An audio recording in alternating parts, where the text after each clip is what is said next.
আজ লিওর জন্য খুব টেনশন হচ্ছে।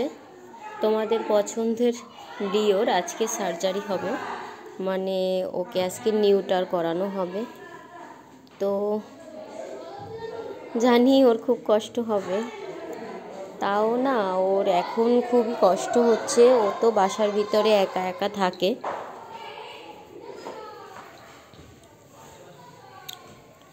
আর ও সারা দিন ডাকাডাকি করে। তোমরা যারা বিড়াল পালো তারা তো বোঝোই, একটা বিড়াল যখন হিটে আসে তখন তার খুব কষ্ট হয়।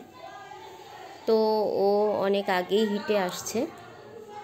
তো নিউটার আমি ভেবেছিলাম যে হয়তোবা ঠিক হয়ে যাবে, কিন্তু আসলে না, এটা ঠিক হবার না। ওর খুবই কষ্ট হচ্ছে। ইদানিং ও বেশি ডাকাডাকি করছে, শুধু বাইরে যাবার জন্য বায়না করছে। আর হঠাৎ করে একদিন ও বাইরে বের হয়েও গিয়েছিল, ওকে আমি কোথাও খুঁজে পাচ্ছিলাম না। তারপরে ফেসবুকে একজন, খুবই ভাগ্যবান আমি, একজন পেয়ে ওকে ফেসবুকে পোস্ট করেছিল যে ওকে পাওয়া গেছে। তারপরে ওকে যে আমি নিয়ে আসি, সার্জারি করবে। তো ও না সকালবেলা 7টার সময় ওকে খাবার দিতে বলেছে, তো আমি 7টার সময় ওকে খাবার দিয়ে দিয়েছি। আর এখন ও জল খাবার জন্য যে কি করছে, পাগলের মতো করছে, খুবই খারাপ লাগছে দেখতে। তাও ওর ভালোর জন্যই আমি ওকে খাবার বা জল কিছুই দিতে পারবো না। ওকে বারণ আছে দেয়া, খাবার জল সার্জারির আগে এগুলো দেয়া যাবে না বলেছে। অনেক ভোরে খাবার দিয়েছি, তখন খেয়ে নিয়েছে। আর এখন এরকম ঘোরাঘুরি করছে, আমার পায়ে পায়ে ঘুরতেছে। বাথরুমের দরজা আটকে দিয়েছি, তাও এখানে এসে এসে ডাকাডাকি করছে। কি একটা অবস্থা, খুবই খারাপ লাগছে দেখে। তাও কি করার, বিড়াল হিটে আসলে ওদের নিউটার করাতেই হবে।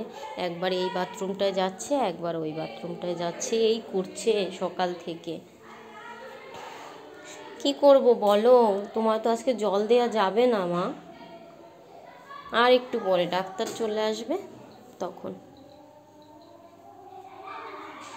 কীরকমটা করছে বলো, দেখলে খারাপ লাগছে না? কীরকমটা করছে, কি বোঝে?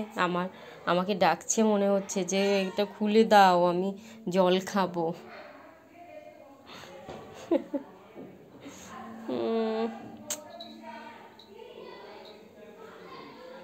আমি দিতে পারছি না তোমাকে খাবার জল, কিছুই দিতে পারছি না। আর একটু ওয়েট করো। তো 2:30 বা 3টা নাগাদ হয়তো ও ডাক্তার চলে আসবে।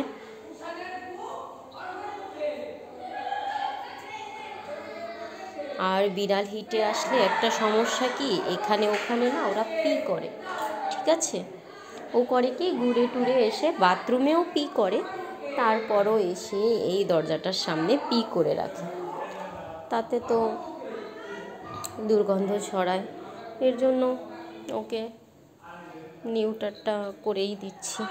সবাই ওর জন্য আশীর্বাদ করবেন। Tata, bye bye.